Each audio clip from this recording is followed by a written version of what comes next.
Hey guys, Sophie Line here, and I'm at my favorite military vehicle event. This is Militracks, and here at Overloon War Museum, it is Militracks 2025. And so I'm going to introduce an expert in his field and a very, very handsome vehicle for you guys to learn from today out in the field while the tank shows are going on. So if there's a little bit of background noise, it's tremendous fun, and you should be here to hear it for yourself. But if you're not, we're going to take a walk through this beautiful restoration and some of its details and some of its history, and then we'll show you it going for a ride from last year. Let's go.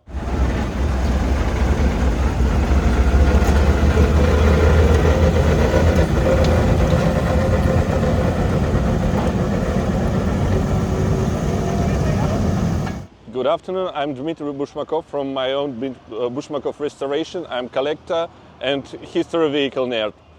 Here we have my SD.KFZ 250, so-called Alte. It is a little mistake because officially it was called Ausführung A as the first type of this vehicle. This particular one is from Stalingrad battle, from 4th company with a motor one, heavy support company, and we will try to show you how it is restored and what was the purpose of its usage. 250 is a light armored vehicle for German army in World War II, which is one of 3 levels of reconnaissance vehicle. So 250 is for small group, Halbgruppe, 250 light version.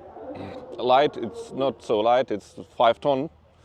With a Maybach engine, 100 PS, which can drive up to 70 kilometers per hour. We never did. We tried to, maximum was 40. It was absolutely disgusting, like driving with a normal car with 200 kilometers, not less, because it's very tiny, not much place inside, and maximum noisy as possible. Halftracks have their own fun. It is D-Mark D7P, P for Panzer, armored. There was the D-Mark D7 without P. We can see it over there. We came together.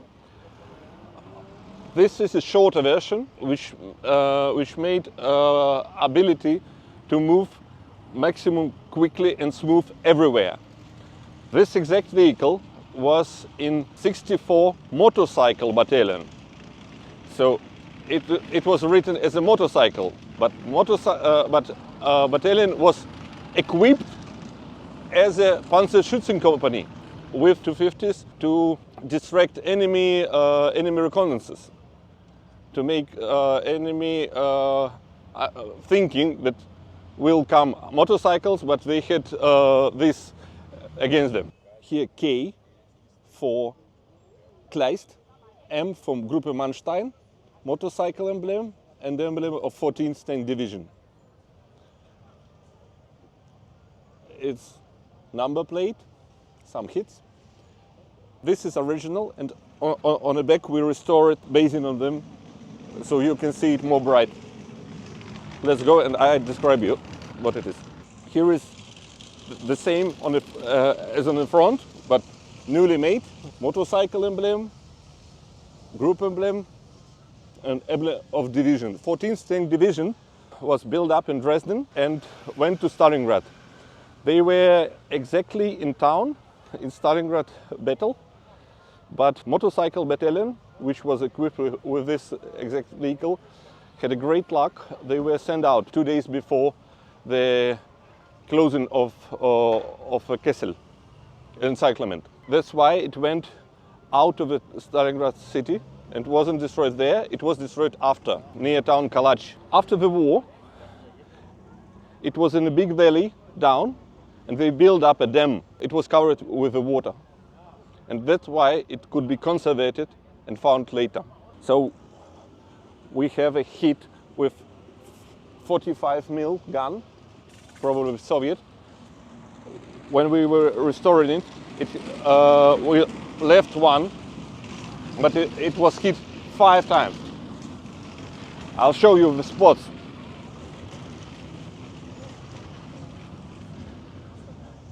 Here, more smoother plate. It was hit here twice. Here was 2 hits near. One went here and another on the back. So it had enough to be destroyed.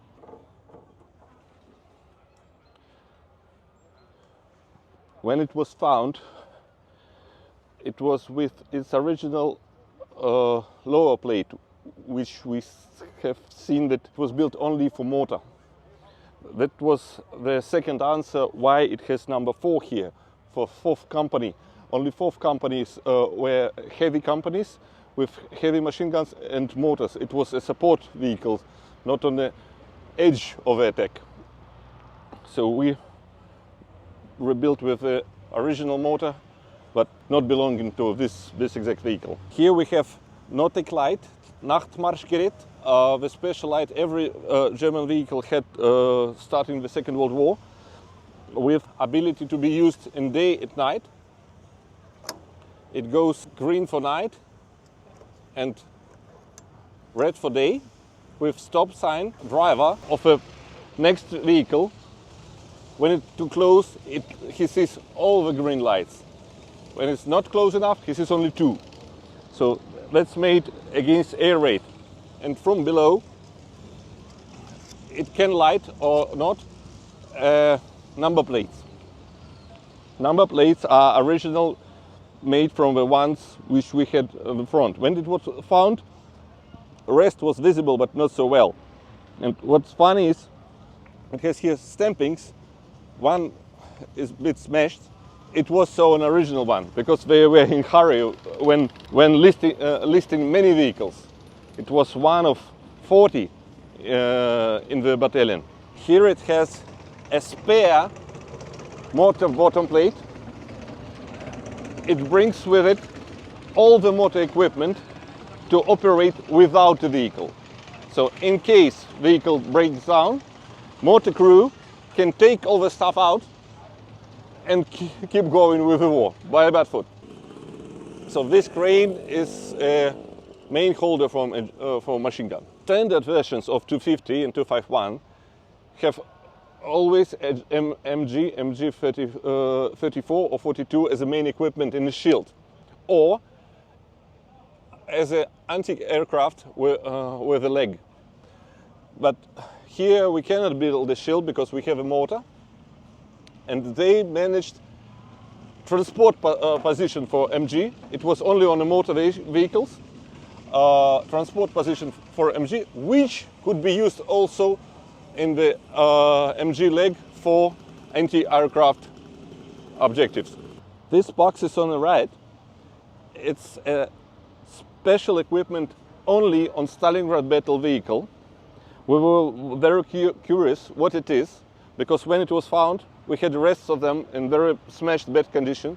It is a standard box for 5 cm pack anti-tank gun. Kriegsstarke Nachweis, KSTN, equipment list for power of military supply for all German army, without one saying about 250s. And it has written between the lines addition that 2 5 cm pack they must have as reinforcement.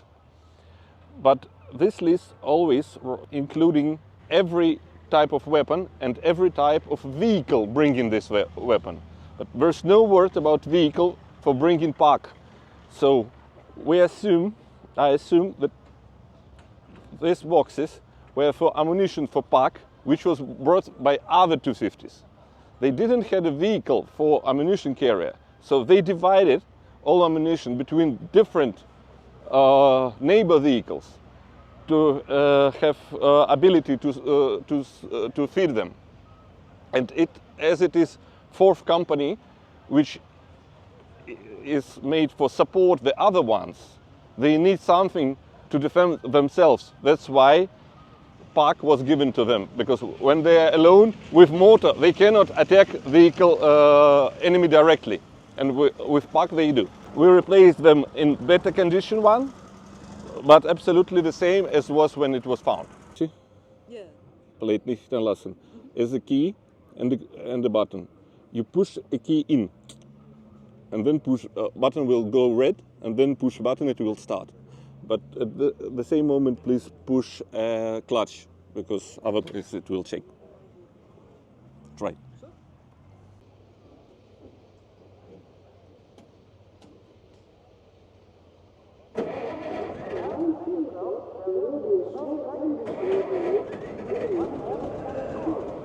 Думаешь? Так.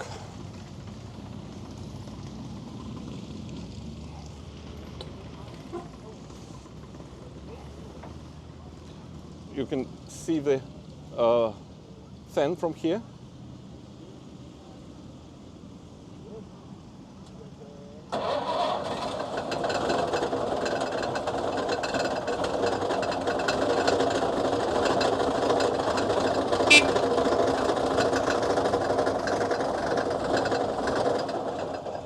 Sdfkz 250 is equipped with a Maybach HL42 TRKM engine.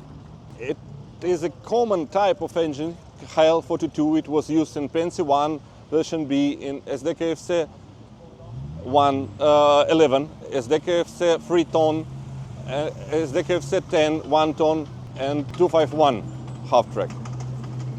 But the trick is in letters after the number. Every of this vehicle, yes, it always was used in a boat, Sturmboot, for pioneers. Every of this vehicle have the same engine by number, but absolutely different letters after. It has absolutely different equipment. It was a big trick when we started to restore it, because vehicle was found without an engine. We bought one, and we restore it like it was in a Demag, because it's a Demag, but it doesn't fit. You cannot put it in. It has, because of this book by catalog, many small parts like pulleys and other things are upside down, made differently, because in a classical vehicle we have radiator in the front, and then fan, vent, and then engine. But here, fan is on a radiator, not on an engine. So it has absolutely different system of connection, which makes radiator move permanently because of lack of the space and overheating. And the system is completely different. This engine is, for modern people, not too powerful. It's just 100 horsepower. But for year 41, when 250 was invented, is the most advanced technology and most modern. None of vehicles enemy to Germany, none of Allied vehicles has something nearly close to that. Such a small, fast and powerful half-track, none other army had. Soviet army didn't have a half-track in this way. They concentrated more on tanks. And US army has a bigger half-tracks, but weaker ones, not so fast and not so small. So it was a revolutionary vehicle on this time. Turning indicators. That's so cool. Yeah, turning indicators on tent. Cute. Turning signals.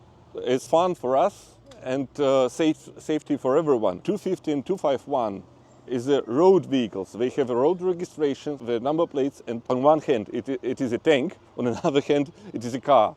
So they, before the middle of the war, they still were equipped with turning signals.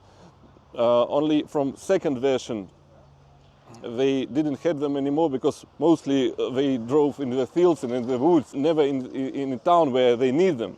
But it's fun to see something peaceful on a warfare vehicle. Restoration of it will never finish completely, and it's not finished even now. We can ride with it, we can play with it, we can do whatever we want, but to make it properly as it was in the wartime, it is impossible. But we are maximum close to. Now I can say it is about 97%, because the radio is not working well enough. It's equipped. We tried on this show to switch on radio. It tries well, but still I have my own issues I like to make better. Completely, since we found it, I can say 5 years, because we needed a gearbox, we needed an engine, we needed a motor, we needed to make it properly under laws, deactivated, so it's original, but it cannot shoot, and we have no troubles with authorities with it. But thinking about point where we started, when it was completely rusty and in sand and everything was cemented with old things, nothing could be movable. We started from dismantling it. It took about, I say, half a year, 6-7 months, just to dismantle it completely till the last screw and bolt. then we clean it up with something with AC, something with material, something with sandblasting, and then repaired every detail, rebuilt what was absolutely destroyed, and build it up back. It took not long, so it was, when it was looking like this, maximum a year. But then to make it moving, to make it breathing, took another 4, because we needed to find an engine, a proper one, restore it, try to put it in, but it didn't work. Already restored, because it was a Demag, not Demag D7 pair, and it wasn't connected properly to FN, so it couldn't be even fit exactly. Then after, gearbox and all electrical wiring, you cannot imagine, but I could not imagine, but it has 70 meters of electrical wiring, mainly in length of itself. Small vehicle which has just 3 lamps and 1 radio. Took 1 year to have a beautiful vehicle, 5 years to make a beautiful vehicle with a sound. You see the nicht anlassen. Don't fight. Yes, of course, Bruce, it is. This is the man who mostly lead me all through its restoration. Without his support, it would not be so good as it is, because he made the motor base, which is between the main base and the motor, and he served as a motor operator in British paratroop. Probably, sorry, I forgot your name. Brad Pitt. Nice to meet you, Brad. Yeah. You all right, Sophie? Yeah? Yeah, having a great Going good? Yeah, it's been a great day, mate. Really enjoyed it. Really. Так. Thank you guys so much for watching. This was awesome. Thank you for your time and the detailed explanations. We can all learn something. This thing is gorgeous, and I love the muddy footage of it from last year as well. So this is just one of, like, what, 124 vehicles that you can see here at Militrax this year. 125. There was the Mr. Surprise one. Yes. Yeah, and so this Militrax is an amazing event. I'm sure you could see why, but it was a great in-depth show. So thank you again for your time. I went ahead and I've linked his shop, and I've gone ahead and I've linked his social media and his website down in the description below, so you can keep up with his projects and his channels and research as well. So thank you again. Come by to Militrax if you haven't, you'd love it. And if you want to see some more, hang out here on my channel for some more videos and armored adventures. See you next time.